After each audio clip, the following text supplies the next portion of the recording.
Kasama, they went to Thailand.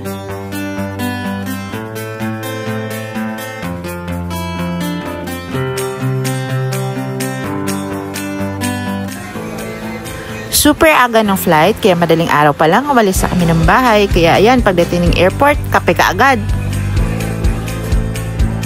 We went to Bangkok, Thailand. At pag first time namin, matik na, kasama na siya.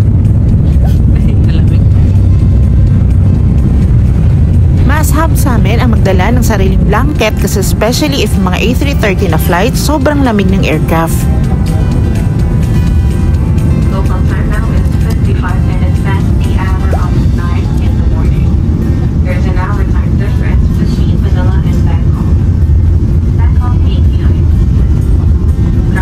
Mararamdaman mo talaga pag nasa ibang bansa ka na, pag may time difference na. Nakapag-Bangkok na kami before, pero hanggang airport lang.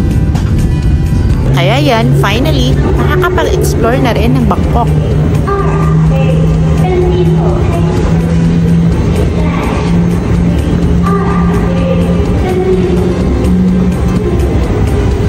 Welcome to Thailand!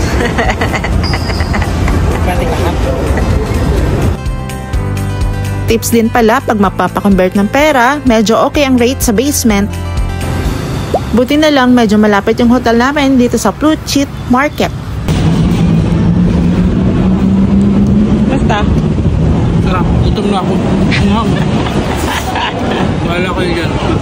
Gutom? Gutom na. Pero masarap? Sarap, pero manghang, sobra. Yan yung pala ako pinapigilan. Kasi manghang. Okay. Kaya mo yan. Dito pa lang, iba-ibang Thai food na ang pwede nyo matikman. Nga lang, hanggang 2 PM lang sila. Sarap. Sarap.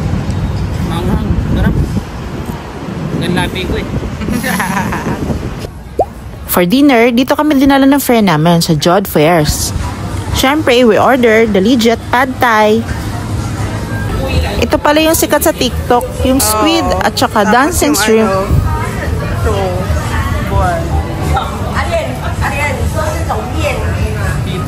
Hindi ko na matandaan yung pangalan, pero ang sarap nito, parang sinigang pero maanghang.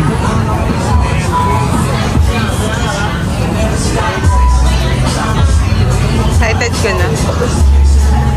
Ayaw. Ayan, if adventurous ka sa food, pwede mo ring i-try. Pero kami ayaw.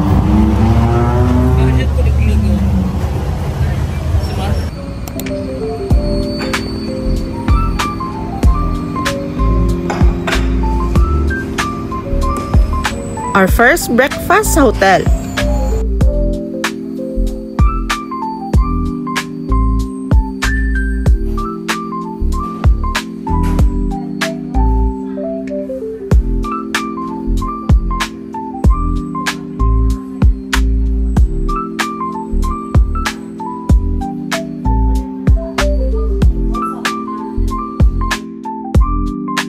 At di ko na alam kung sinong sala rin sa mga kinain ko. I got diarrhea and fever on the second day. Kailangan mag-rest kasi may work pa kinagabihan.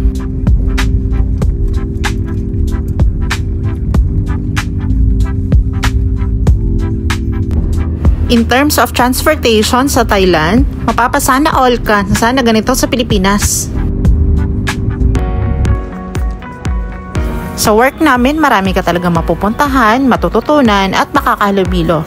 In fairness, easy ang 10,000 steps requirements. Bukod sa lakaran, ready ka rin dapat sa puyatan.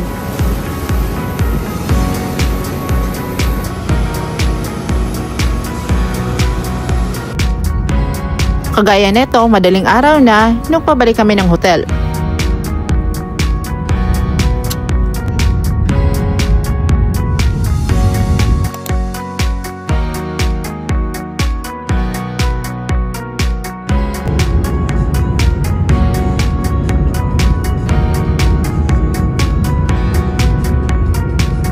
O diba, kahit madaling araw na nakauwi, eto work mode na naman.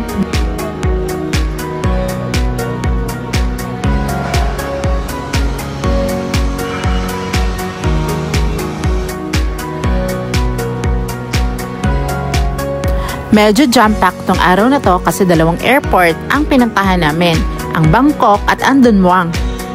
Laban lang kahit may sakit with my stiletto and alaksan.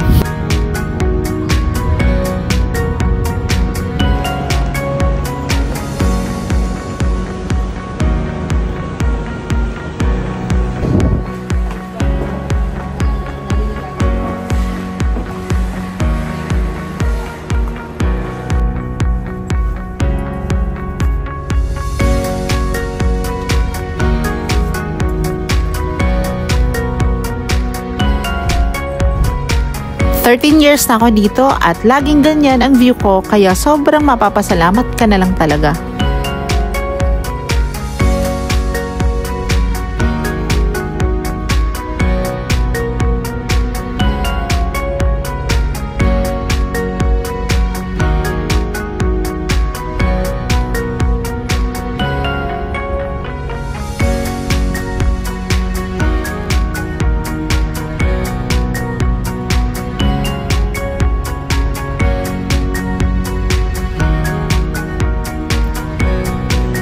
O diba, from heels to safety shoes agad.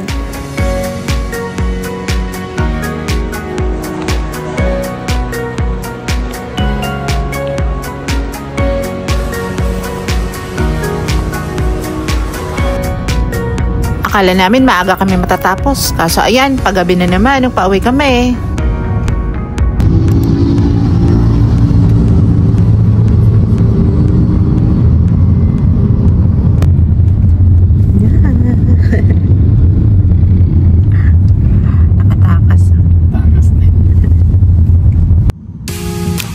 Gabi pa yung next schedule ng work namin kaya ayan kahit paano nakatakas para makapaglibot konti.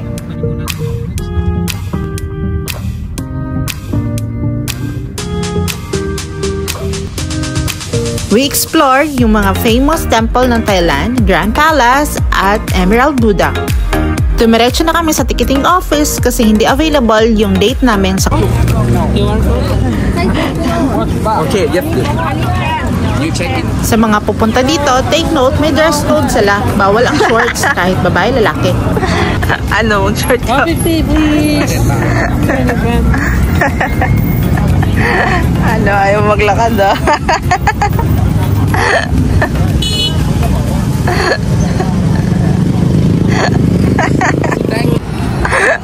Ano? Short ka pa?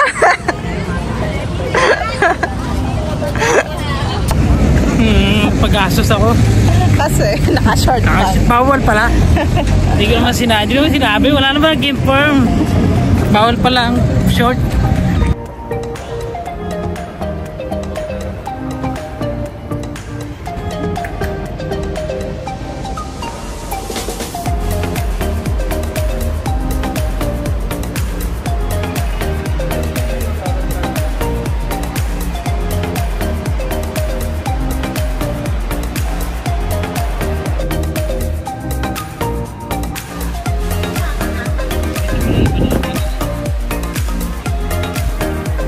Sunod lang kayo sa ibang mga turista hanggang umabot kayo dun sa ticketing office.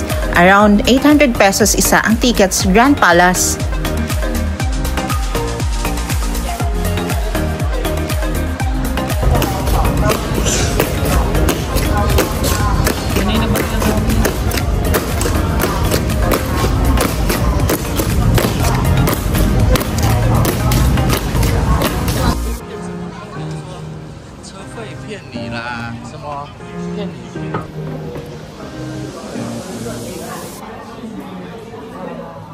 Nag-DIY lang kami dito, pero kung gusto mong mas ma-appreciate yung lugar, pwede kitang kumuha ng pwedeng mag-tour sa'yo. In fairness, kaya siya Grand Palace kasi sobrang ganda din naman talaga pag na-explore mo na sa loob.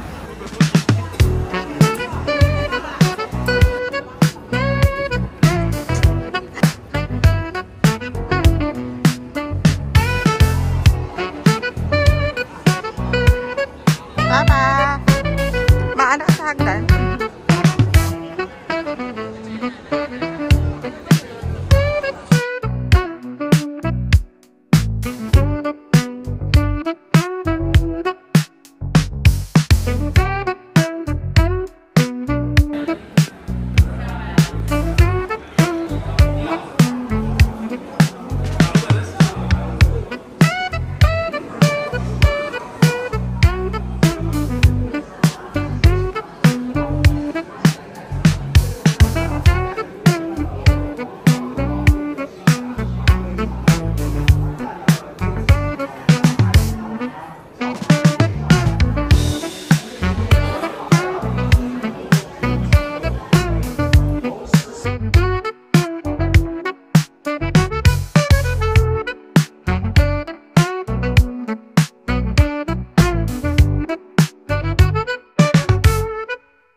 Ganda!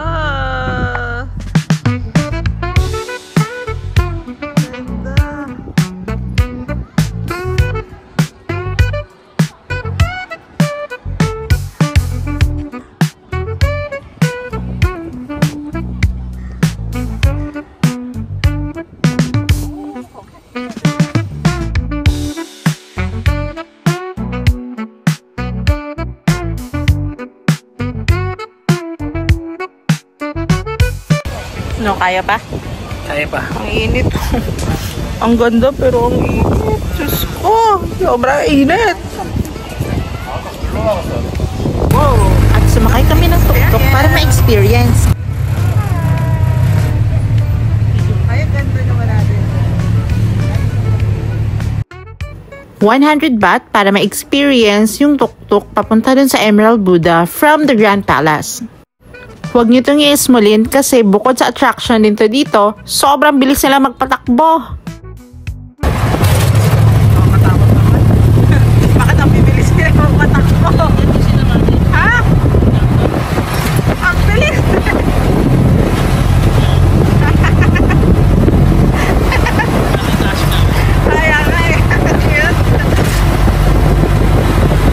Ay, malayo. Pati naman pag nilakad pala natin.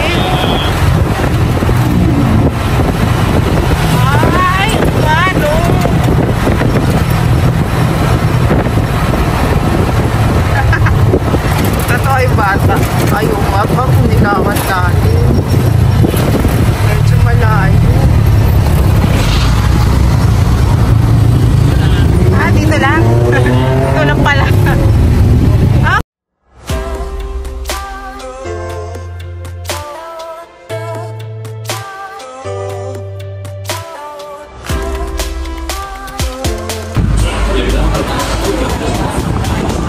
Okay na yan pa. Yan, 300 pa.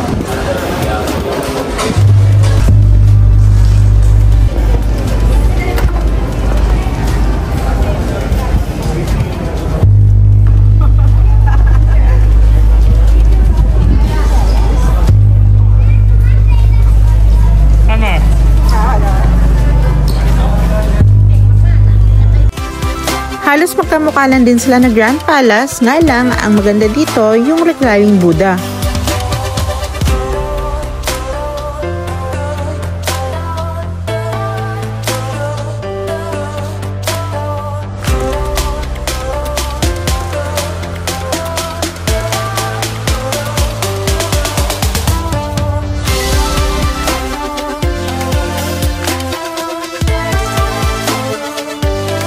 Ano ginagawa ko?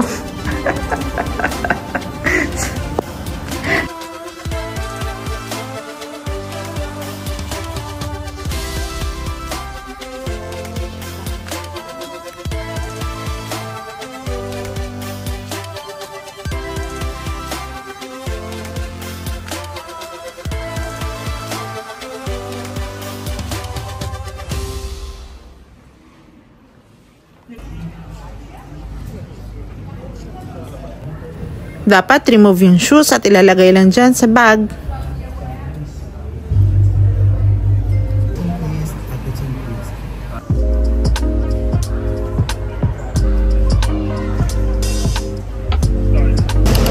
Ganda niya.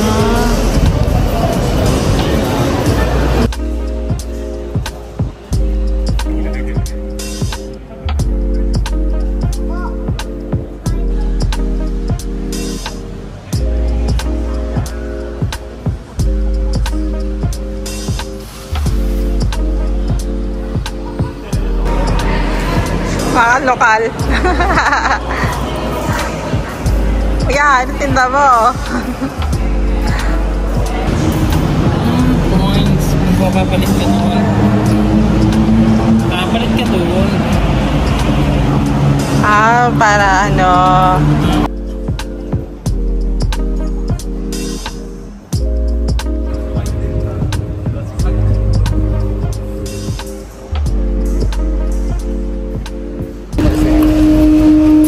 Get one?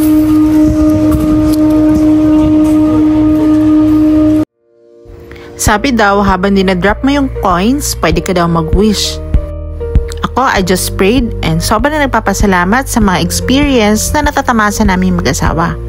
Yung mga ganitong moment, di namin inakalang may experience pala namin someday. Kaya kami, sobrang grateful lang talaga sa mga experiences and blessings.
At mga ganito yung gusto namin, yung sa gigilid lang kakain para talaga ma-experience mo yung Thailand experience food trip.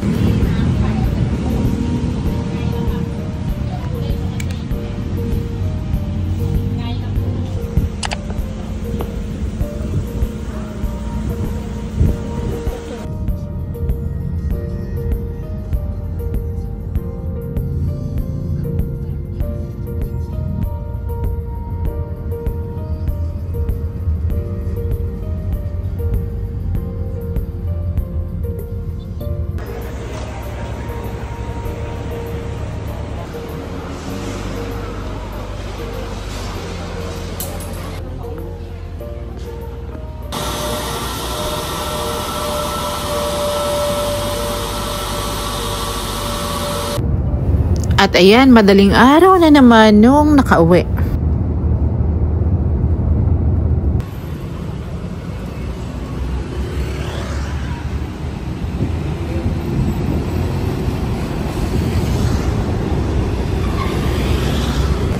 Pag sinabing Thailand, hindi pwedeng papalampasin mo ang shopping. Enough na. Nakakaubos ang pera dito. Maluloka ka talaga sa sobrang mura, pera lang ang wala.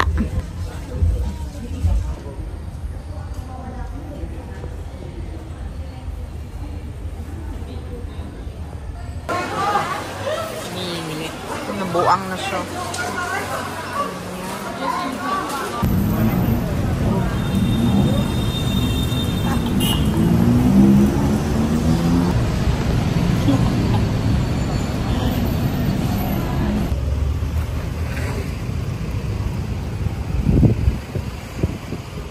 Since last dinner namin to sa Bangkok, na-request niya talaga na ma-experience ang Chinatown.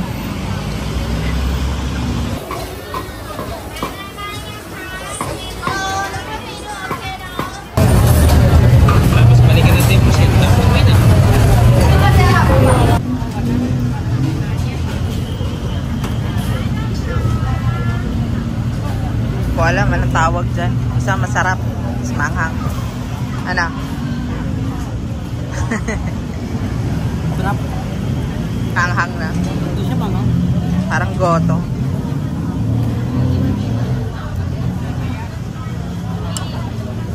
Ha? Kain na ako. Busog ka? Muni-muni ka na dyan. Siguro.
Sarap, di ba?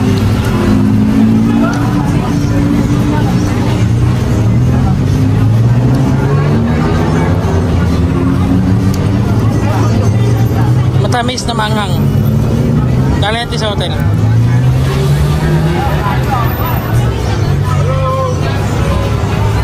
Try mo isa.